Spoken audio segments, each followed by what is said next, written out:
Mūžīgais jautājums, vai lētākais jumta segums ir labākais? Viennozīmīgi, kad nē, jo ir daudz faktoru, protams, kas ietekmē materiāla kvalitāti, jo principā materiāls ir labāks, jo viņš būs dārgāks, jo viņš ir sliktāks, jo viņš būs lētāks. Un, piemēram, var ņemt kā paraugu divi toņi. It kā abi vienādi, bet vienam garantija ir 15 gadi, vienam ir 60 gadu garantija.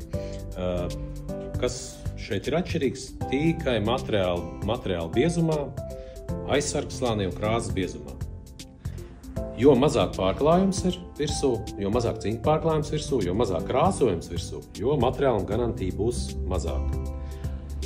Jo vairāk būs, jo materiāla garantija būs lielāka. Attiecīgi ir materiāli, kam, piemēram, šis materiāls, viņam vispār neviens, mums tāda materiāla nav, bet šim materiālam vispār garantija kā tāda nav. Ir materiāls šāds.